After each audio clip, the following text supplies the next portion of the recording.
founding accelerators. I think that's so critical because, to your point, it brings a level of empathy to the program, and founders can trust the person on the other side, knows what they're going through. I think overall accelerators are great at um, really jumpstarting these early innovation ideas and bringing them to market much faster, but also providing them a network they didn't have before. And I think the most impactful accelerators in my experience have been the ones that have been very dynamic in nature. In other words, not necessarily building a cookie cutter program and every year just running a program that looks the same every year. I think the most impactful programs sit down and understand a little bit about what the challenges of the founding team is, and then operate around those deficiencies. And so that's been my experience in the past. That's how I've built a lot of the programs that I've run, is just understanding a bit more about the teams, understanding where their skill deficiencies are, and then building a program. One of the worst things an accelerator can do is waste founders' time. It's the one thing they can't get back, right? They can raise money, they can lose money, but they can't get the time back. And so making sure that the program itself, you get a very short duration of time within their entrepreneurial journey. So making sure that you're not wasting it is probably the most critical, important part of it.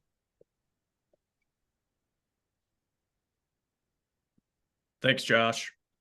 Rahul, when we had a meeting on the sidelines of the last IndusX Investor Summit, and we started to talk about accelerators. And one of the comments that came up from a key U.S. leader was, accelerate to what? Like, where are we accelerating to?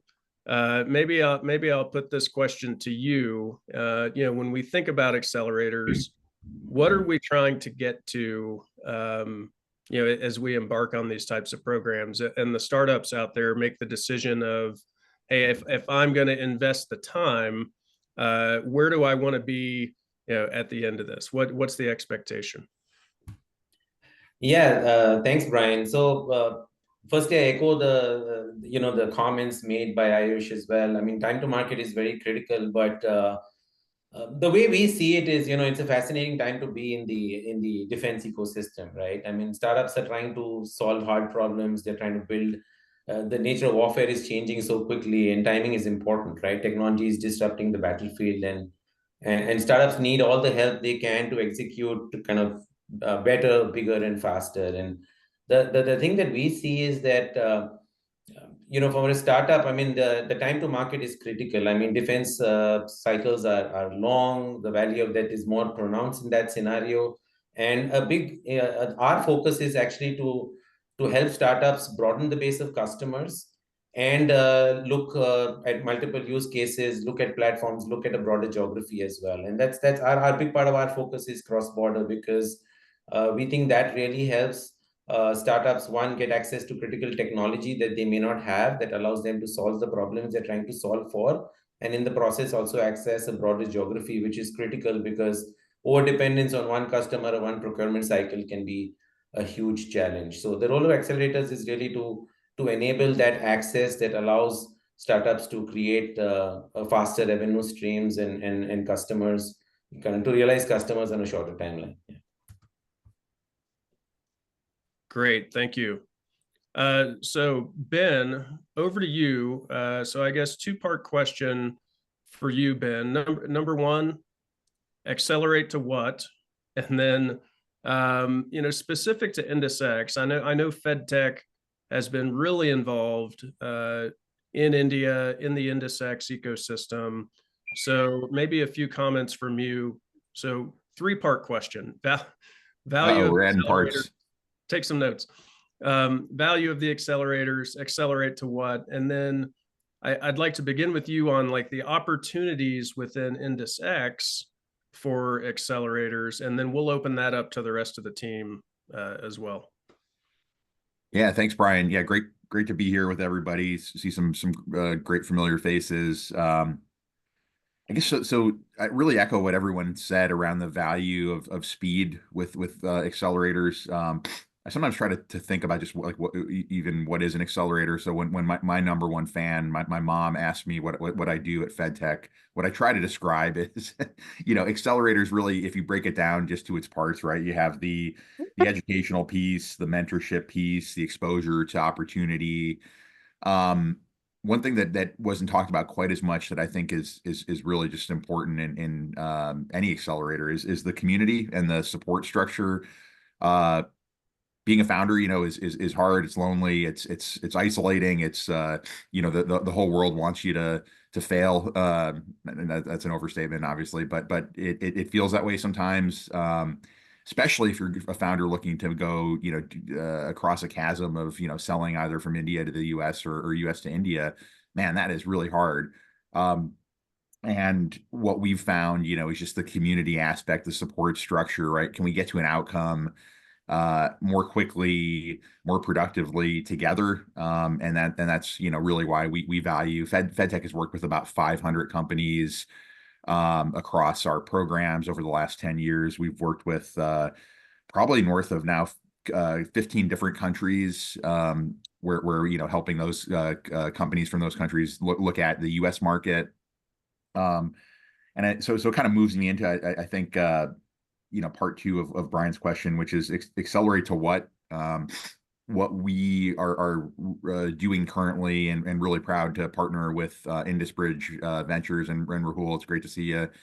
We're going to be running a program that launches shortly called India to America I2A that is going to work with probably anywhere from 6 to 10 startups in India, bring them over to the US market, help them identify first customers. Ideally, these are going to be dual use. We'll get them set up. For FedTech, we really believe in the power of working through prime contractors, larger companies that can be channel partners.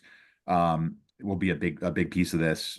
So that's launching. For any founders on the line now, please reach out if you're interested in learning more about that. That's a tangible thing. So accelerate to what? I think when I look at Indus X, it's really around can from the US perspective, can we broaden our pool of solutions to include other parts of the world, to include, the great founders that are in India, as part of helping, our national security. And I think the answer is absolutely yes. So to me, what have been the wins of Indus X to date are really, seeing companies start to break into each respective, ecosystem, and we're seeing that. I mean, it's amazing. We're seeing Indian companies get closer to doing business in the US, and then vice versa as well.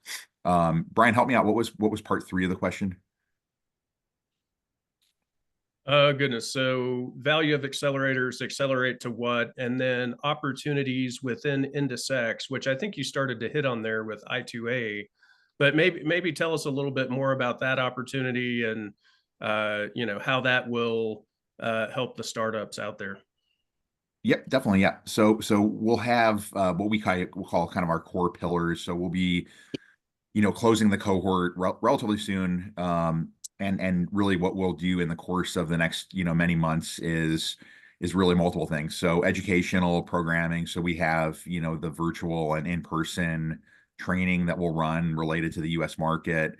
Probably the secret sauce that I'm most proud of our programming is the mentor community that we bring to bear. So just we have an immensely deep and rich collection of folks that have done what the startups are trying to do. So come across borders, come integrate a new technology into a US supply chain. We do a lot of work one-on-one with the ventures, what we call venture building consulting, the FedTech team helping to develop, a action plan. We're very big on kind of the OKR framework, where we set up really tangible targets that the companies execute against. Strategic exposure is another piece of what we do. We'll be running, the pitch events, the opportunities for just the social connections to happen. And then lastly, the community of can we be introducing obviously the startups in I2A to each other, but also can we connect them to our broader FedTech community? So just a few of the things there, Brian, that we're really excited and grateful to IndusBridge and the leadership that they have shown in being a partner on this, and we're just beyond excited. Great. I want to give Ayush a chance at T-Hub to maybe follow up on that, on the last part of that question. Any opportunities that you see at T-Hub, or just generally what T-Hub is doing, that would be helpful to the startup community out there that is, kind of the broader Indus-X community? Absolutely, Brian. Yeah. So, Brian, T-Hub, particularly if I come down to specifically T-Hub, it works on a very objective-oriented performance matrix system for startups, even if it's defense, non-defense, Indus-X, beyond Indus-X as well, or international market access, even beyond the scope of Indus-X. And the performance matrix system is defined by 6 M's at T-Hub. 6 M's starting from money, which is funding, markets, media, methodology, mentorship. And one thing which usually gets missed out is motivation. Like Ben also rightly mentioned, that entrepreneurship becomes an isolated journey, a lone journey for founders, and we've been through that ourselves as well. So that motivation, being a qualitative metric, also comes into play.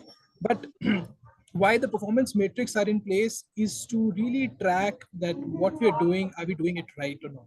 And that's similarly this entire mind map of 6Ms applies to Indus-X programming, or any of the international market access programming at T-Hub again. Now, when a startup gets into any of the programs, especially with context to international landscapes, they have the right to rate T-Hub on all of these 6 metrics, whether they got the right money access, the markets access, partnerships access. That's 1P apart from policy also. So there's 6 M's and 2P's. Media access, methodology access, and whether they really got the motivation that they needed on the journey or not.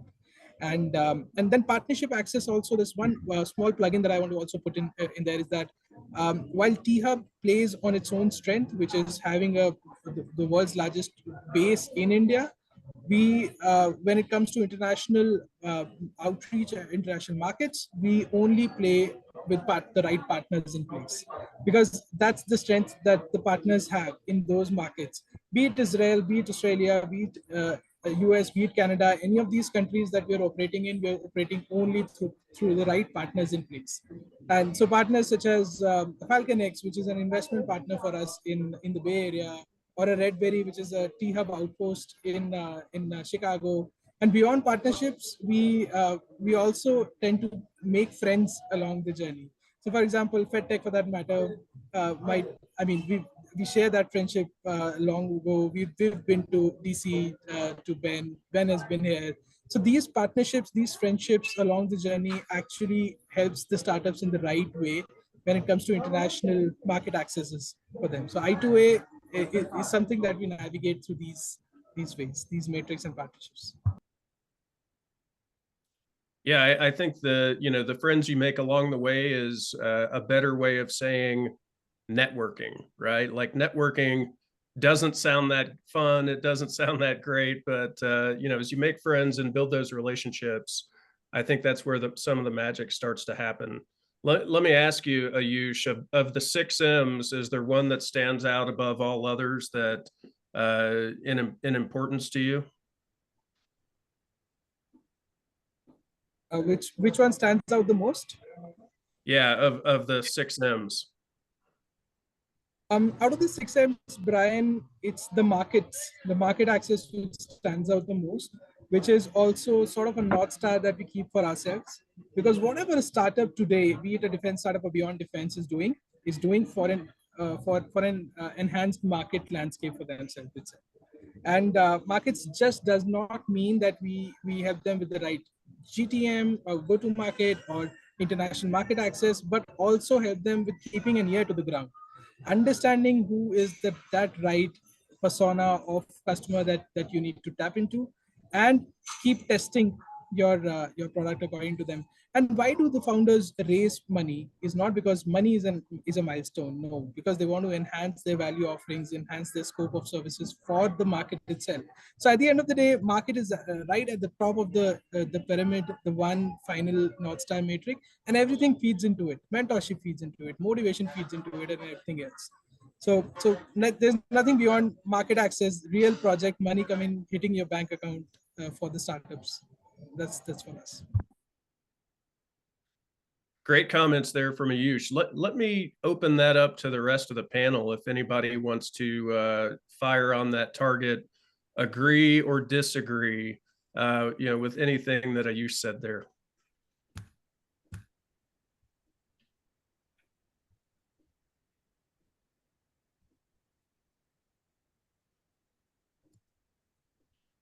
Well said, Ayush. Nothing to add. Okay. Let me ask this question then, and I'll pose it to Rahul and Josh. But gentlemen, please feel free to jump in at any time during the rest of this discussion. If something that one of our fellow panelists says triggers something in you, and you want to make a comment to that directly, please don't be shy and just come off mute and jump right in.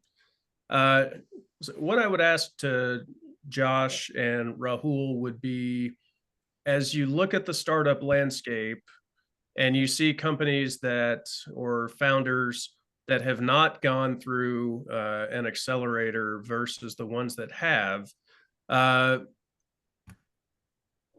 what are your observations there, and are we able to tie some of these programs directly to some successes that we see out there in the ecosystem?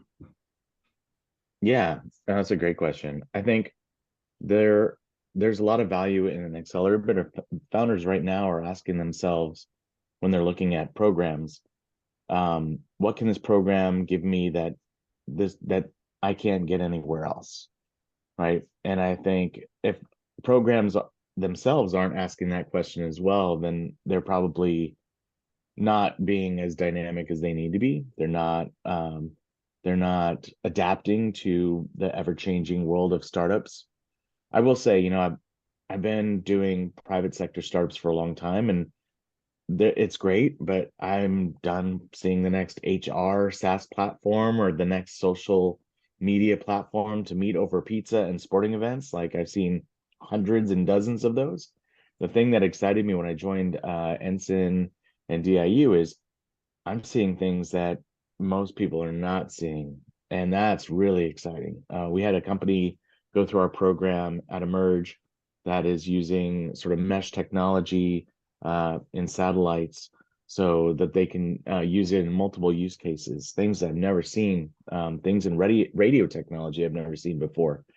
So it's really cool and exciting, and it gets me up at night, or it gets me up in the morning to really figure out how I can be helpful. I think for those founders that aren't going through accelerators and trying to do it alone, they're definitely walking through broken glass unnecessarily. And I'll sort of echo what I said in the last sort of portion, where the good accelerators really provide you with a cohort of folks that can really help you put context to the hard work of being a founder. It is very lonely to do this work, and here in Portland, Oregon, where I live, when I was a founder in 2016, 2017, I started this group called Coffee with Co-Founders, because we're big about coffee here in the Pacific Northwest. And it's still going. And we have 3,400 people in that meetup group. We can no longer do the meetup in small little coffee shops anymore. We have to pick a big coffee shop.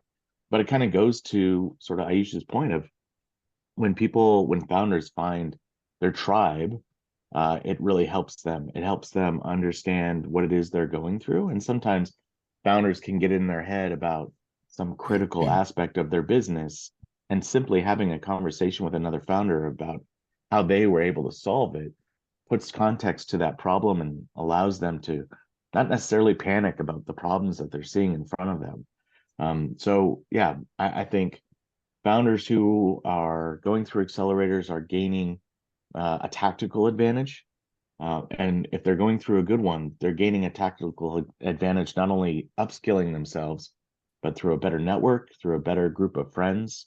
When I went through Techstars in Chicago in 2016, I got 9 new friends that I still talk to, folks that other CEOs that have exited their company, they're now at other companies, or they've started their new thing, or they've become investors. So you end up, it's like going through military boot camp. I'm a Navy veteran. And so I have a lot of friends from that group as well. I think when you go through something that is life changing, you tend to develop bonds, really strong bonds with those people. And it's the same when you go through an accelerator, same when you go through something like building a company. There's a lot of common threads to pull from, and a lot of bonds that you can create going through that process.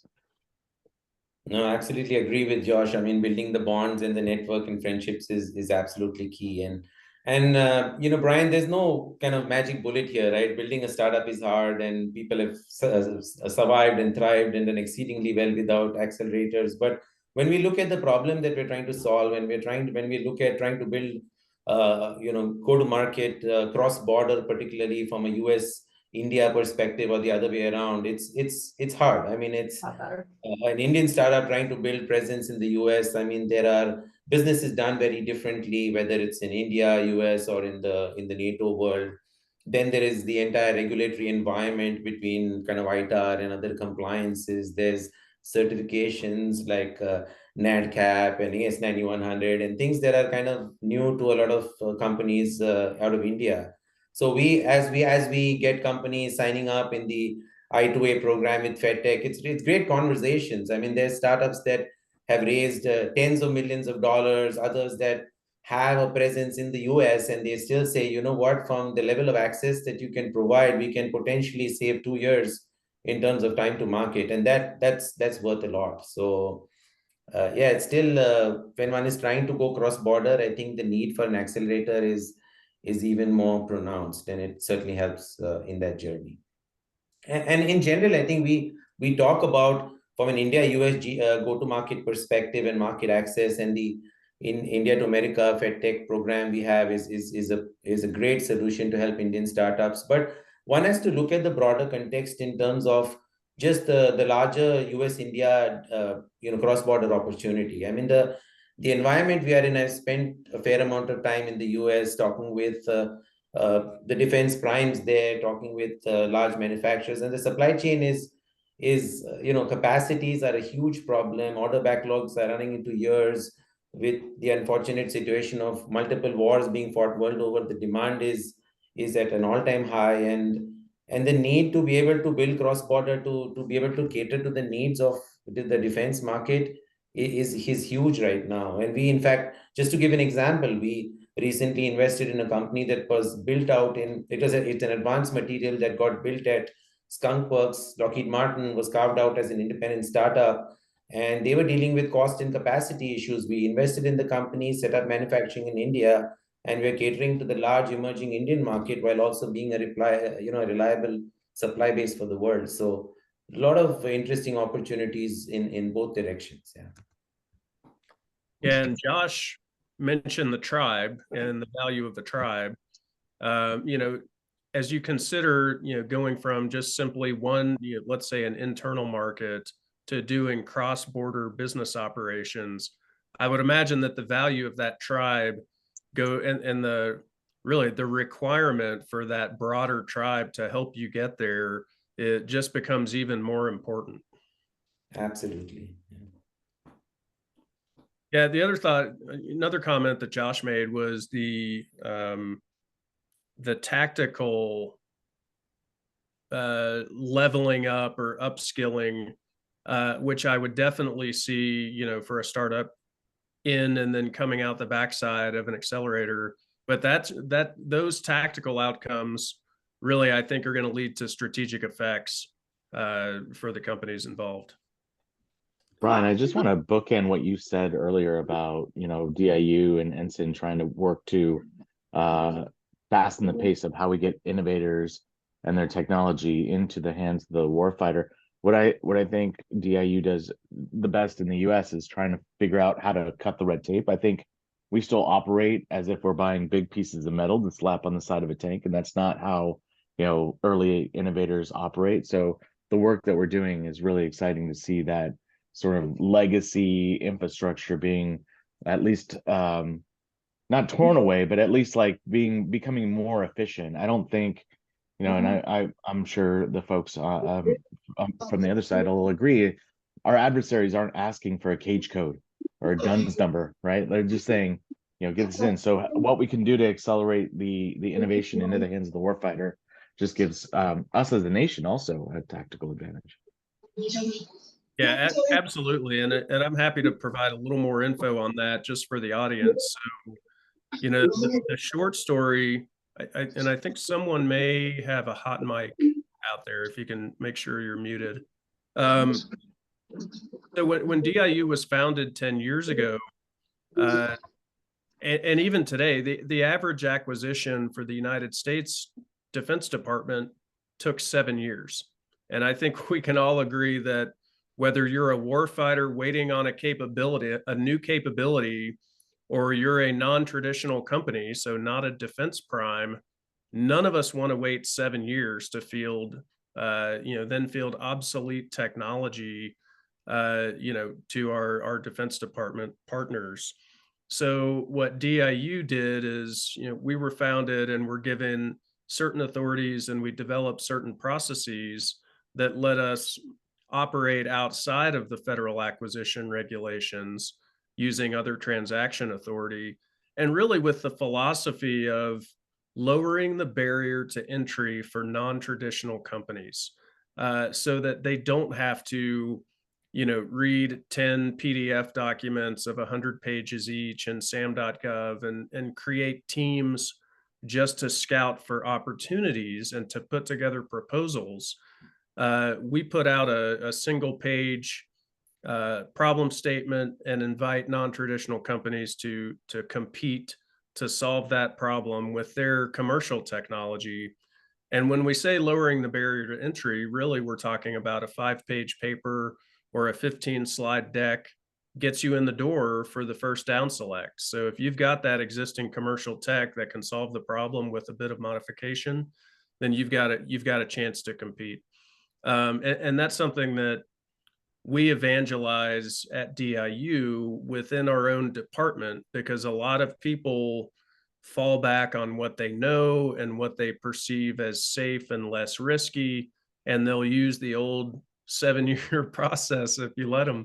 So we've been trying to win hearts and minds at DIU here for a while, as we look to do that. Rahul, from a venture capital perspective, maybe flip the lens on this a little bit with startups, and as they're going through accelerators, does that does having like a group of quality accelerators that a VC can observe and maybe have closer observation of the companies that are going through, do you see that as being helpful from a VC perspective? Absolutely. I mean, at the end of the day, it's an ecosystem play, right? I mean, and it certainly helps for venture firms to work closely with accelerators. I mean, from access to deal flow, for access to networks. So that's something we do. I mean, we straddle the VCP world. So we're very much, I mean, for example, if you look at the I2A program with FedTech, where it's an accelerator type program, although it's more a launch pad and not necessarily only an early stage play, but we also invest as a venture firm. But everything we do, we see ourselves as growth partners, kind of hands-on, execution focused, active partners that focused on go to market. So from a deal flow perspective, of course, always interesting to stay connected with accelerators. And at the end of the day, the magic happens when everyone works together to progress the ecosystem, and that's something that we always encourage. All right. So I email you the password and the link to the paper. Hey, Marcy. Want to make sure she doesn't read her password. maybe Chitra can, oh, there we go. Thank you, Marcy. So Ben, and really anyone that wants to comment on this. If I'm a new founder and I'm thinking about, hey, this accelerator stuff sounds like it makes sense, sounds like it's value added. What should I be looking for in an accelerator program? There are several out there in both countries. What should I be looking for? And then if anyone wants to take the opposing viewpoint on that, is what the accelerators should be looking for in a startup, as I assume there's some competition for slots. But either way, what should I look for in an accelerator to make sure I'm getting, the best value for my time and the funds I may have to spend to get involved? Yeah, thanks, Okay, Brian. Yeah. hello there. Am I audible? Oh, you go. I was gonna, I I was hope I'm gonna, audible. Can someone confirm me, please? Yeah, we've got your audio. We are going to get to Q&A in just about another 15 minutes or so. Yeah, Brian, I can take a quick swing at the first question, kind of from the founder's perspective. I think it's really kind of an alignment of goals, right? If you can tease that out, there are a lot of programs out there that are pretty light touch, and may not actually get a startup very far. So I think what the questions I would ask, and I would encourage any founder that's considering one of our programs to ask is really what's the sort of tangible target that everybody's working together in the program, right? That's kind of one category of questions. Another question I would look at is what's the track record, right? That's always important. We've been able to see certain company, we had a company go through one of our programs that we ran with University of Maryland a few years ago, called Artificial Brain. Is an Indian company that does really neat work optimizing satellite scheduling, and they participated in a bunch of the IndusX events, and what we saw that by going through the program and the work that they've been able to do, they've won literally $100,000 prize, and are now registered to do business in the US. So I would definitely always kind of hold an accelerator accountable from a founder's perspective around results, and what they've been able to help their companies achieve in the past. And then yeah, the last one is just kind of the business model, right? I'm not a huge fan of accelerators that put a lot of onus on the small company for equity, or for it's something, it needs to be a pretty substantial offering, in our opinion, to sort of open up the equity piece, as being especially if you're looking at major amounts of equity award, you just have to really make sure that you're getting a return on that, because that's over time. It's funny when you're just out of the gate, the equity feels very free and easy to pass around, but when you get a little later on, that's obviously becomes your most precious resource. So yeah, so again, kind of looking at results that the accelerators achieved, their business model, among other things. And the other thing I'd like to add to what Ben said is ongoing support. I mean, we really feel that it shouldn't be a standard curriculum that runs 2 months and then that's the end of it. I mean, we certainly are committed both on the FedTech side and on in IndusBridge to actually be a partner that startups can continue to reach out to and help kind of access the network, mentors, advisors, and support on GTM. I think that's really it's a longer journey, and that's something we certainly support. Yeah. I would also agree. I would say that a lot of founders tend to look at programs like Y Combinator and see a huge amount of funding that comes with it.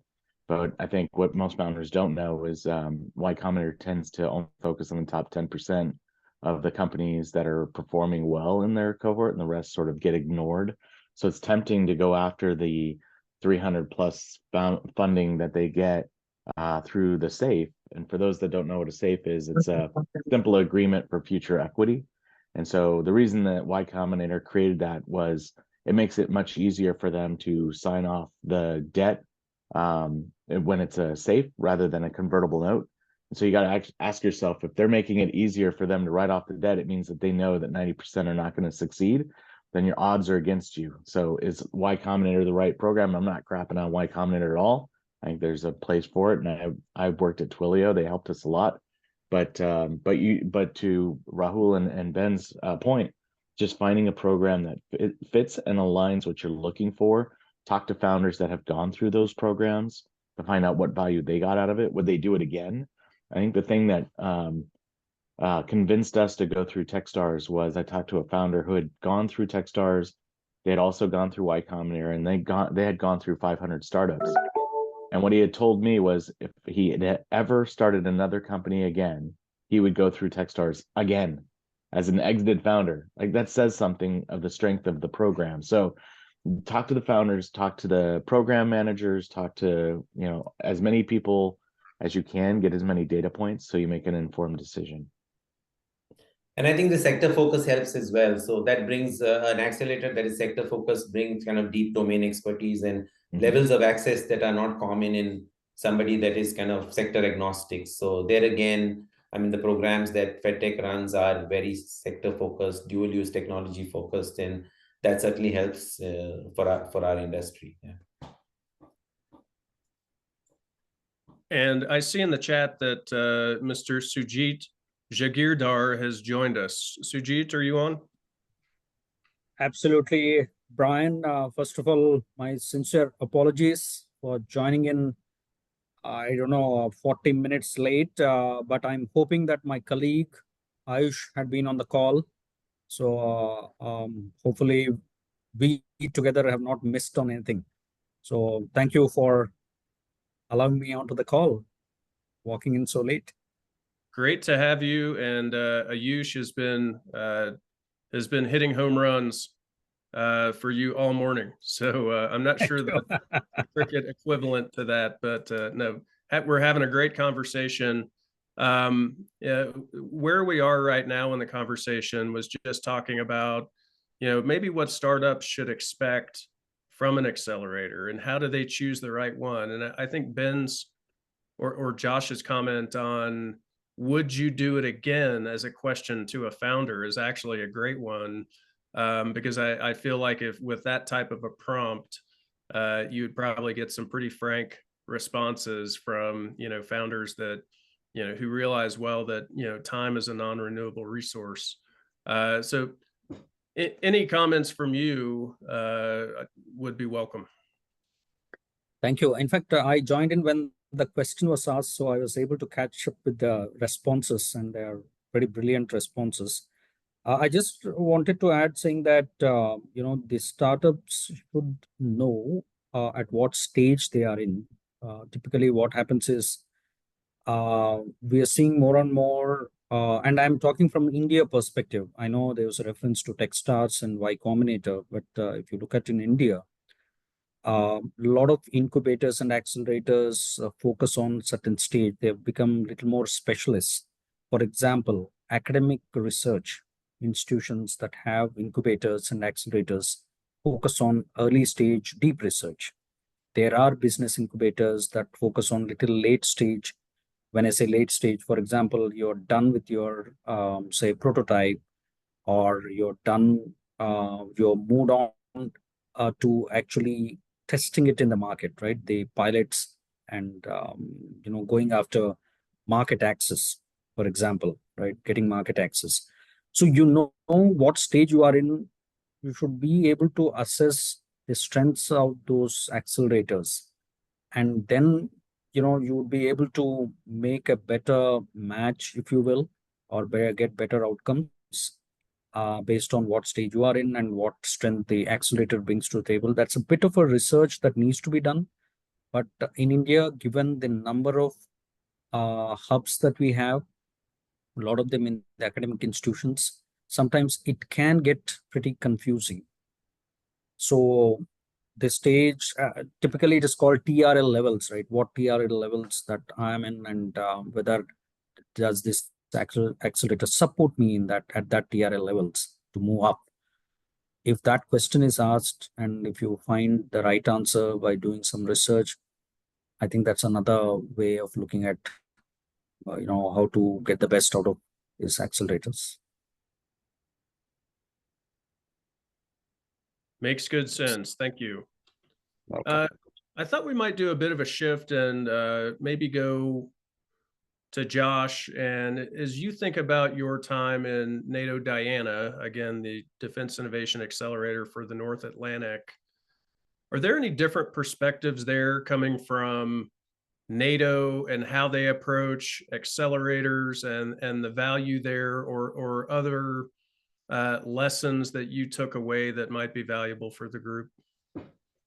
Yeah, I think more broadly, it's just about how they support each other as a group, and so how do we bring innovation to the warfighter on an international scale? It's easy. It sounds easy when you're just saying we're doing it for one country, but when you're doing it for 32 at scale, it can be challenging. And we're really lucky. We have great delivery partners, and FedTech also does programs for us.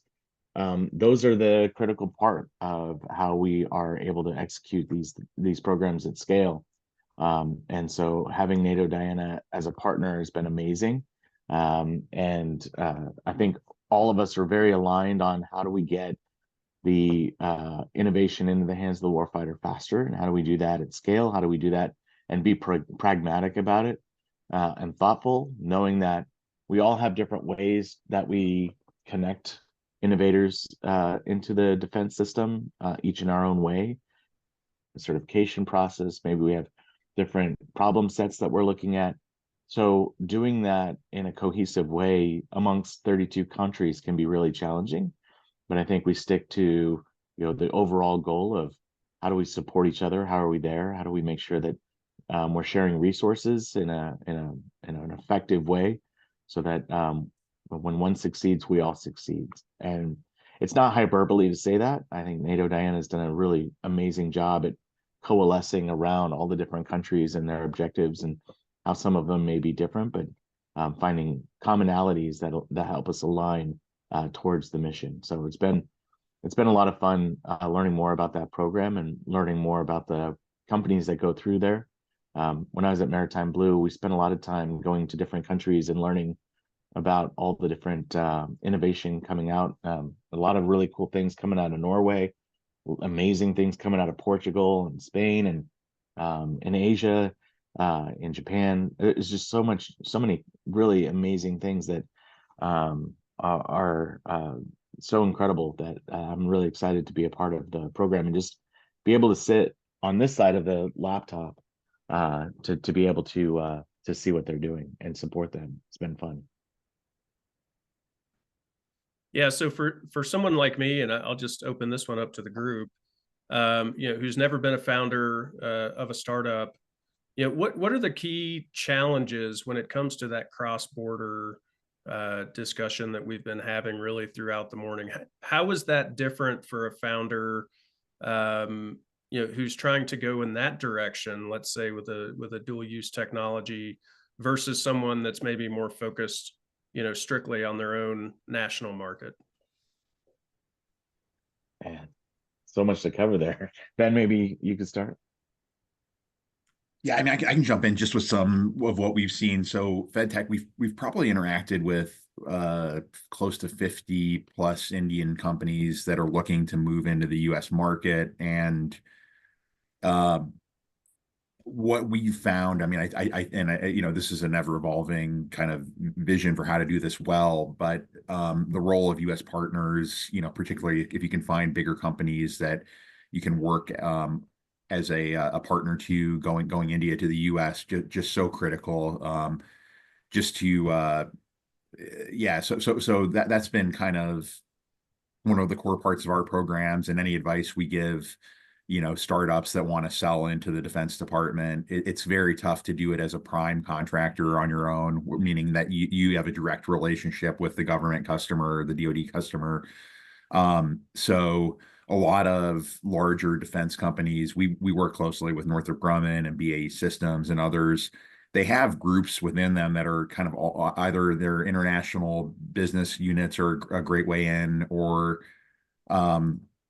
they have also venture groups and kind of open innovation groups that are really designed to sort of be an intake to novel solutions, right? So for the Indian ventures on the phone, we can definitely try to make introductions and point you in the right directions for some of those companies. But it all starts with literally just a conversation where it might be a little bit intimidating to reach out to, Northrop Grumman and ask for their time. But if you can do that, and then there's usually probably another 3 or 4 or 5 or 6 calls that have to happen, right? Where that intake group, whether it's the venture or the open innovation or the international relations group, they'll have to pass you to the right business unit. And that process is, again, another chance to show what you're working on and what you have to offer.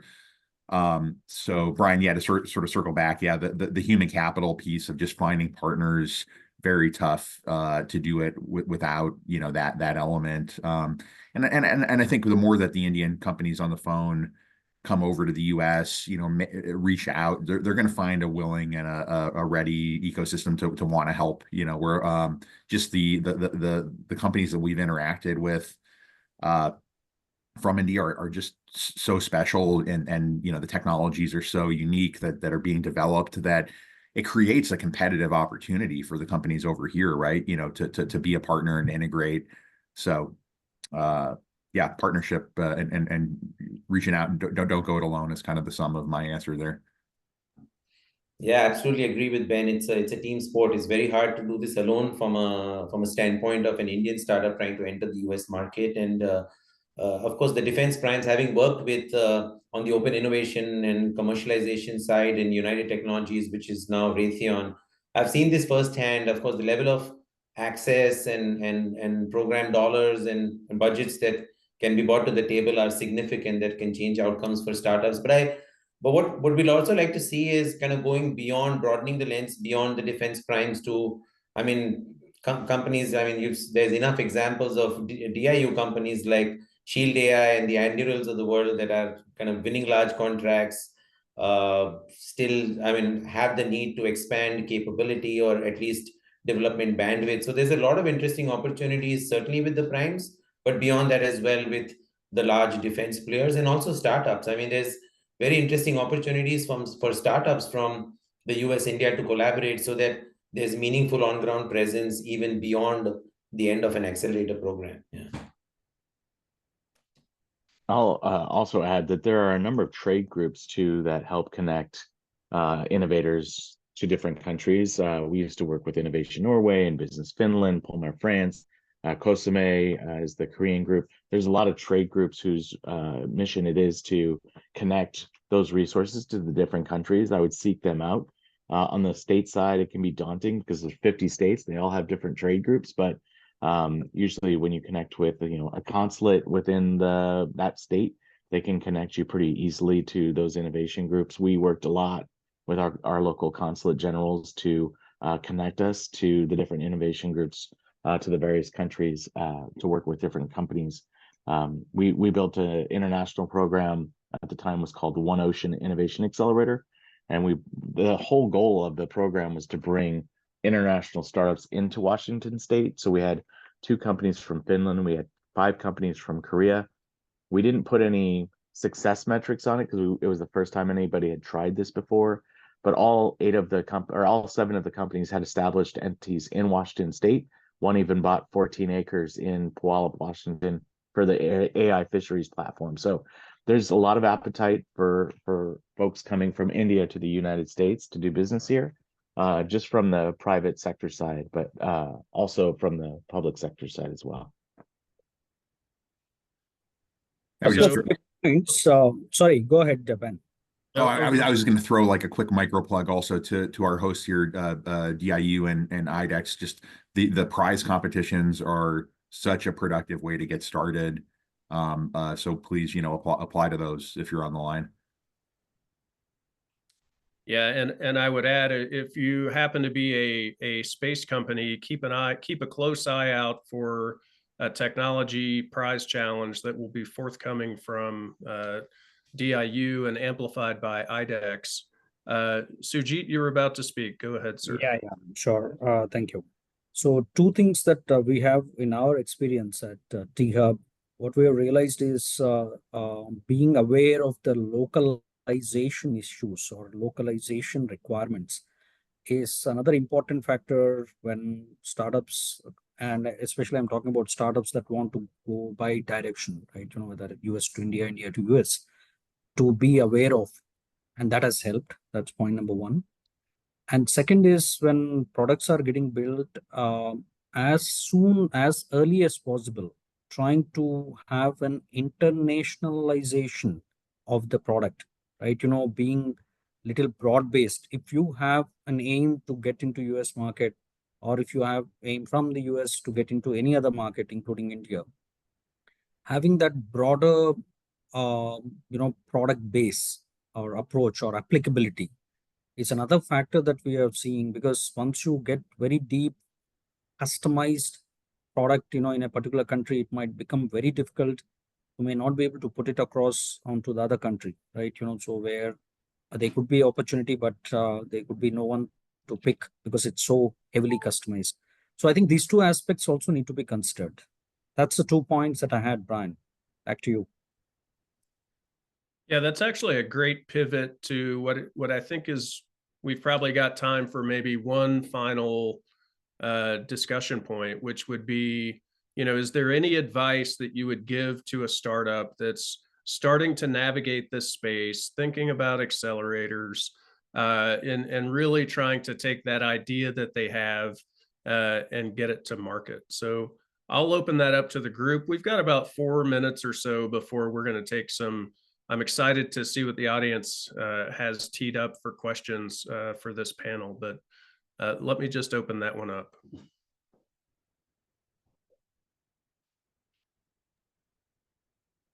One thing that we haven't talked about that FedTech is particularly works closely with and is a big advocate of is the research lab community and the opportunity for Indian companies to have collaborative R&D in the US. And I'll just give a tiny snip on this, and then anyone that's interested just ask me to double down on when we get to the Q&A. But the US has really 50 plus research labs that support defense technology around the country. And they function, I would say, more applied, higher TRL, so to speak, from universities, but they offer really great opportunities in that they have these, it's called Collaborative Research and Development Agreement, CRADA, if you look that up. It's a chance for private companies to work with a US-based researcher on, it can be evaluating your product, it could be exploring a joint research topic. On the very light end, it could be literally just having a series of interactions.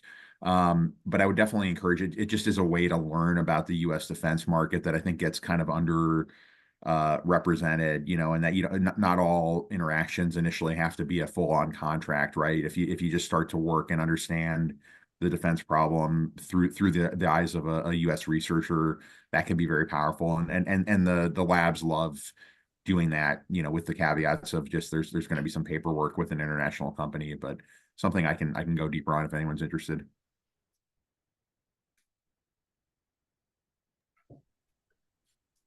Hey, thanks, Ben.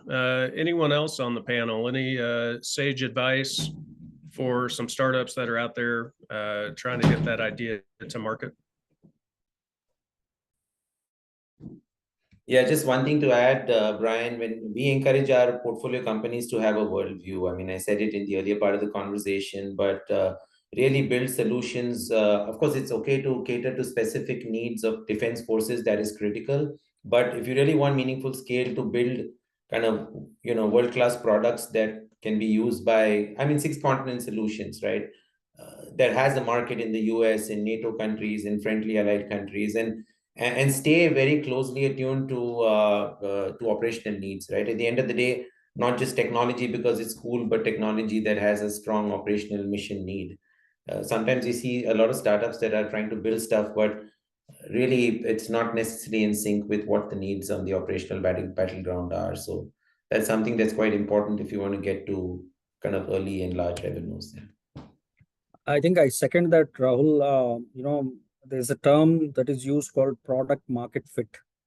Very, very critical, establishing the product market fit, because otherwise one may end up building products that nobody's going to accept, or sometimes you will have to be open enough to re-pivot so that the product becomes fit for the market to scale and then take off. One needs to watch out for that, because sometimes passion takes over what is required for the market, one kind of ignores. So that's one kind of call out and a watch out. And lastly, I would just say that we spend a lot of time in our programs focused on dual use, meaning that there's a public and private sector use case for what you're building. That's really important. As much as I love the DoD, it can't be your only customer, because nobody should be your only customer, but they're a very opinionated customer too. So you want to make sure that you're not building a product for one customer, that to everyone else's point, you're building a product that serves a pretty broad need. So yeah, and that's certainly what a theme that we tend to harp on at DIU is we're not trying to take commercial companies and make them defense companies, or certainly not defense primes, but we want them to keep that thriving commercial market, keep innovating, keep iterating, and then continue to have those offshoots into the defense market when that makes sense, and just to broaden that market share a little bit. Well, we've come to the point, I think, and Chitra, correct me if I'm wrong, but I think we're about at the point where we want to open it up to some questions that we have from the audience, and to let them take advantage of the knowledge that's resident in the great panel that we have. I saw there are a couple of ways we can do this. I saw one question in the Q&A. So that's a way that you can submit your questions, but I think I would invite anyone that has a question, if there's a way to on Zoom to put a hand in the air, we can do it that way too, and save you the time of trying to type it out. Yeah, that would be great, Brian. I think so. Jeff, why don't you go ahead? Fantastic. Can you all hear me? Great.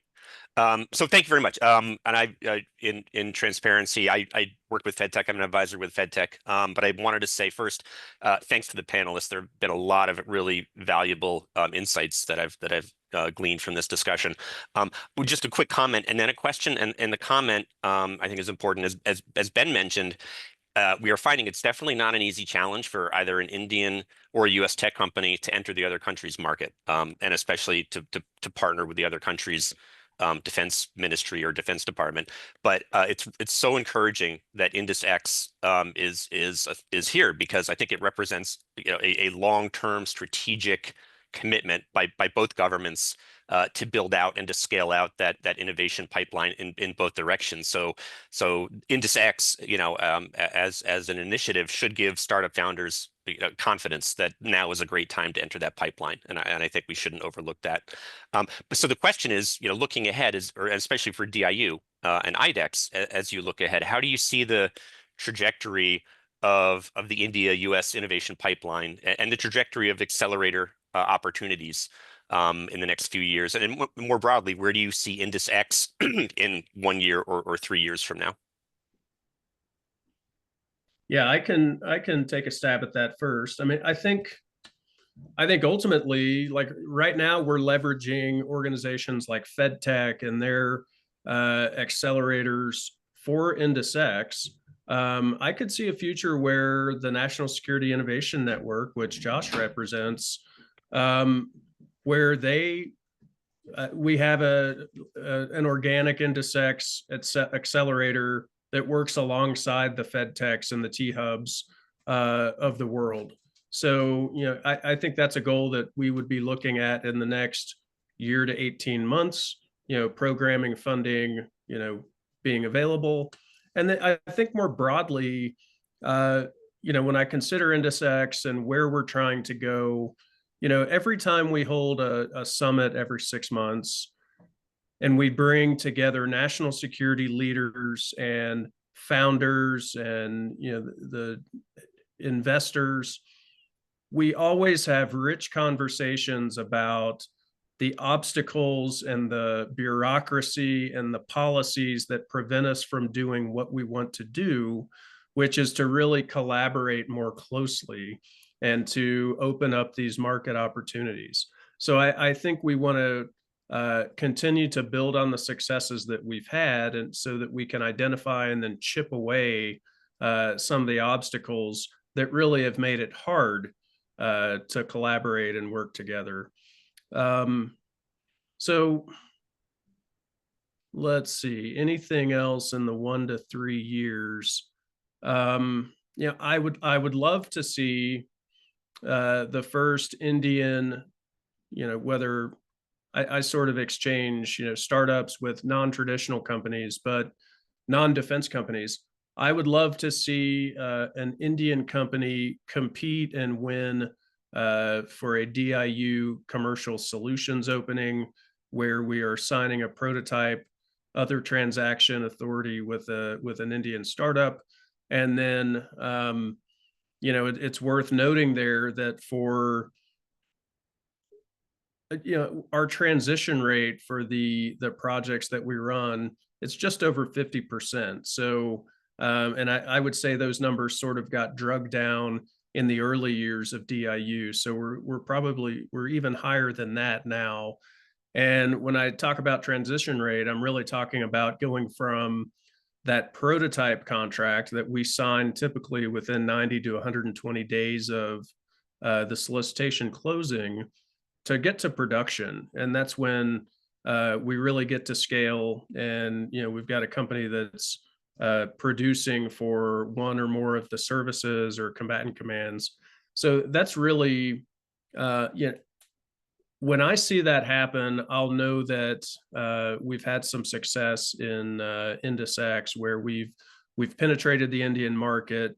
People are aware of the solicitations that we're putting out.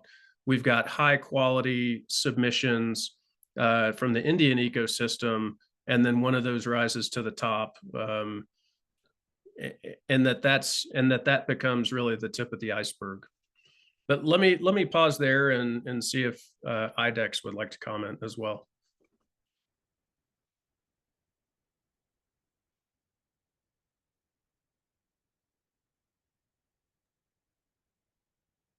Maybe I covered it. Oh, yeah. Hi. Yeah, no, actually, I was not able to turn on my mic. Yeah, so you're absolutely right, Brian, that you have covered most of the points over here. And I don't think I've left with anything else to speak upon it. But I'll say that, and I'll agree with you that over here, when we are talking about the sex and its future. So we have a lot many things to do in the future, as we have discussed in the SAGs that we are having, and we are hoping that such sessions that we are conducting today, in future also, these kind of sessions, or better than this, can promote more startup ecosystem, and can come in not only India but US as well, can come up with the better technology, and can drive the defense ecosystem. And not only that, but also dual use technologies, I would say. Over to the panelist.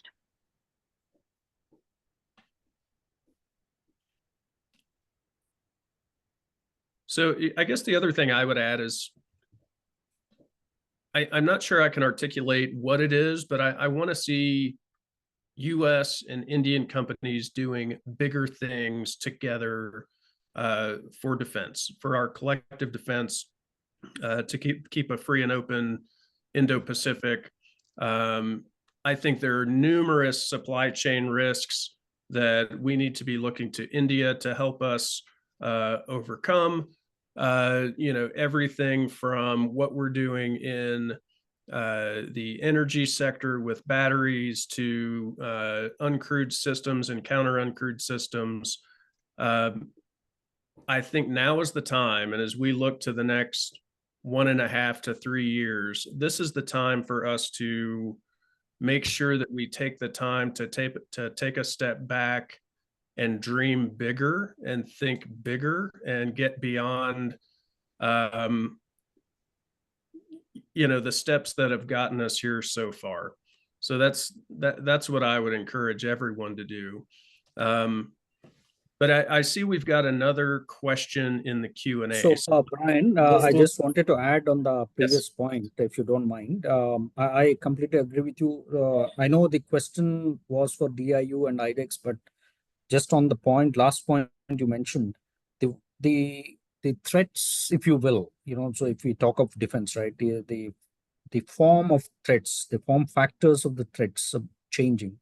Today it's no more the hardware. It is kind of a convergence of hardware and software. Technology is taking over, so when it comes to combat, right, we're not seeing a huge set of tanks getting onto the warfare. It's all very strategic, very focused, very high tech. So I think there's a lot of technology play that is going to happen in the next couple of years. I think that's something that the solutions that are going to be built would be far more tech driven, deep tech, solutions. So I'm sure that's where the startups and the collaboration that needs to happen should be more focused on. Just wanted to add that point. And just to add, Brian, if I may, I really resonate with your point about looking at India from a supply chain perspective. I mean, a lot of the work we do at IndusBridge Venture in that area, I think it's a huge opportunity to leverage what India brings to the table in terms of kind of very talented, one of the largest engineering talent pools in the world, and a manufacturing base that in many ways is even more competitive than China, and the ability to cost innovate and build product quickly. I think it's something that we're only scratching the surface. Indian defense exports are up 30 times in a fairly short period, but it's a low base. But there's enough proof points of the potential that India offers to the world, and I'd like to see more ventures in that area. That's something that we are very actively working, and with several more ventures, projects, and initiatives planned for next year. Yeah. Great, thank you both for chiming in on that as well.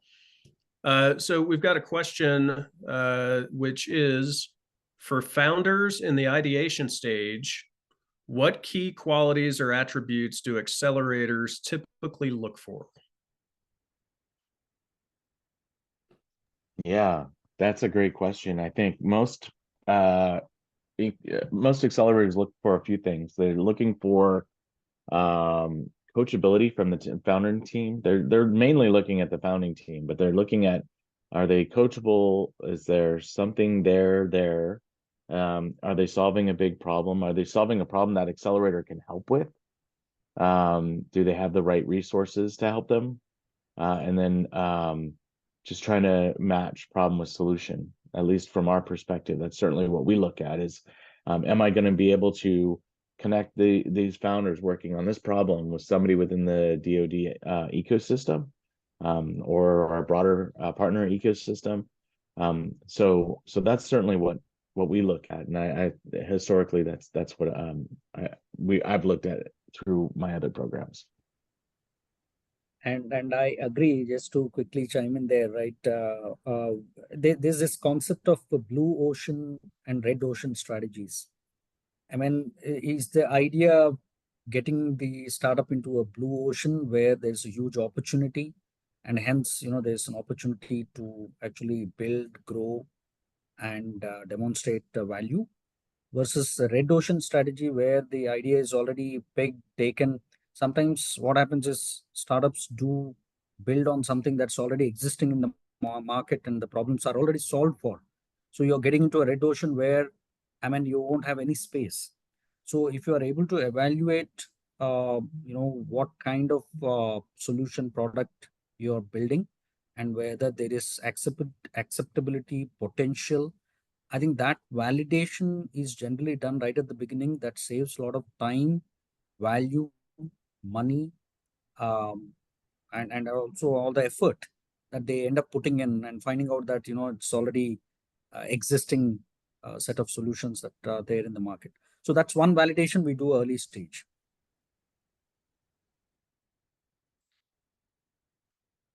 Thank you. Any other comments on that? What qualities or attributes that accelerators typically look for when it comes to founders in the ideation stage? I was just going to say that when I think of ideation stage, I'm thinking of kind of pretty far from product, right? So very very early, which is it's a wonderful stage to be in, but in some ways it's harder maybe as a general rule to get help from an accelerator. It takes kind of the right partner in that place, So when I think about the ideation phase, I think about having a strong mentor, that's gone through kind of the business building and product development stages before that can coach along. I think about going to meetup groups, participating in the communities that you have access to evolve your idea, to meet founders, right? The ideation phase, to me, finding the people that are going to be part of the venture is as important as in some ways finding the market or even the product idea, right? Because those things will change over time as you go through and evolve your business. But yeah, so whatever allows you to do that. Usually traditional accelerators might be a little later, and that they want to see kind of a product thrust, already, at least for the work that we do traditionally. But doesn't mean that there aren't ones out there and there aren't resources for early stage. Everything great started with an idea at the ideation phase. Yeah, and Ben, both you and Josh mentioned the word coaching or coachability. I think at the heart of it, that's really what we're talking about with these accelerators. I'm kind of reminded back to when I was playing junior high basketball, and at the end of the season, I asked my coach what he thought I should do next, and he gave me the frank advice to take 2 weeks off and then quit. But sometimes we need to hear these things. But no, the coaching aspect of this and the coachability of the founder, the startup, being able to listen and to take on, really, I think the years of experience that I'm sure come with any accelerator, and the leaders and the staff that provide that is really what we're talking about with, not only with accelerators, but also the Gurukul session here, where we, have leaders like yourselves that have walked this path, that have, this great advice to provide our tribe, which is Indicex, and the companies that are out there, and the folks in the audience. So I think with that, we got one more question coming in. See if we can get it. See if we can get a speed round. Hey, Purasatam, would you like to come off mute and just ask your question?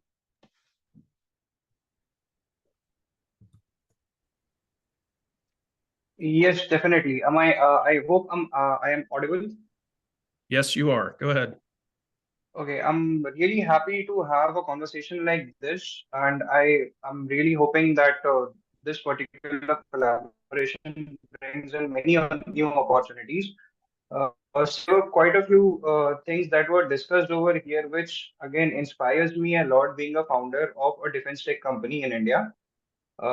Be it the startups which are successful in US, that includes Red Six, Anduril, or Hermes, and quite inspiring the ecosystem which is over there. Now coming to the Indian perspective of the similar thing, what's required is, in particularly the defense sector, when we try to innovate, everything needs to be done very quickly, whether it be R&D, whether it be testing, whether it be upgradation. So every single step becomes a death valley curve. So what will be your perspective in order to come out of that, being a founder who is leading a team of very active people? So that's what my question from my end.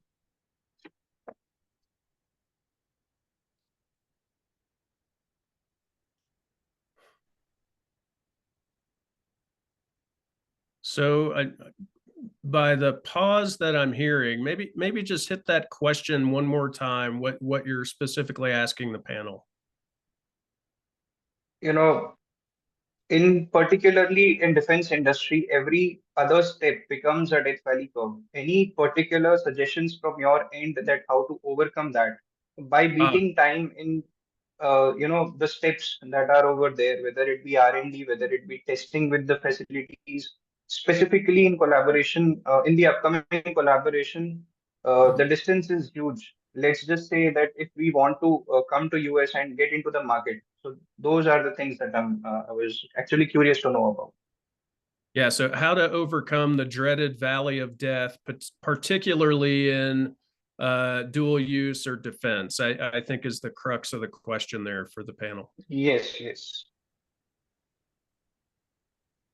Maybe I'll take that first. Yeah. I mean, they may not be a straightforward answer because these are all very specific questions based on the journey, say, a startup is going through. But two things I would say: make sure you got good mentoring, and make sure you are networked, because these two are going to help. Mentoring, especially when you are stuck because due to tech or any other issue, you need the right kind of coach to support, help, get through across the valley of death. Network, because there might be support required. I mean, that might include some financial support. There are, various kind of, funding offers that are available. I mean, I'm talking about purely from India specific perspective. So you need to know, you need to have ways to access that funds so that you can survive the valley of death, because you might be building a great product, but if you don't survive that, so it's going to be a problem. I would say these two things. There could be many more, but just to be on the point. Yeah, and just to add, thanks, Ajit. Just to add to Josh's comment earlier, I mean, explore dual-use applications which allow you to get to commercial markets faster than the typical approval curves of defense. And I strongly encourage you, if you haven't, to look at IDEX challenges. I mean, it's IDEX in many ways has changed the startup ecosystem in the dual-use defense technology world. There was life before IDEX and after IDEX, where you can engage in with end users, so there shouldn't be so many reasons for your products requirements to change so quickly. And there's pathways to just the things you said: certification, end user approval, field testing, all the things that become really hard. But IDEX has paved the way with very close collaborative kind of working with armed forces end users. And there's many success stories. I mean, startups that have won challenges, gone on to raise huge rounds, IPOs. So, I mean, that's a great place to look if you're trying to expand your presence in the Indian defense ecosystem. Yeah. Okay, final question in the speed round, because I'm well aware we're 2 minutes over time, but I don't want to leave this question unanswered.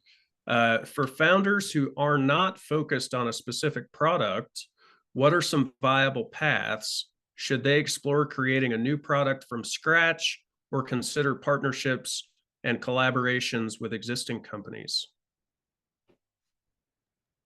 Definitely seek out partnerships and collaborations, because if you haven't really figured out what your product is yet, if you haven't figured out who the product's for, you definitely find partnerships to help spark that innovation pathway for you. Thanks. And I'm afraid, based on time, we're going to have to leave it there. But for the panelists, Sujit and Ayush, Rahul, Ben, Josh, can't thank you enough. We have got years of experience on this panel, years of knowledge from 5 gentlemen that have been there and done it and been successful. I think at this point, I will turn over to Saptarsi if you have any closing comments. Thanks, Brian. It was a great conversation, and echoing your comments, thank you all to the panelists for all the time zones for participating, and for the guests for their amazing questions, and looking forward to the next iteration. But yeah, thank you for this one, and thank you for all of your support. Thanks for having us. Thanks a lot to all of you. Yeah. Thank you. Thank you, everyone, for joining. Thank you. Thanks all.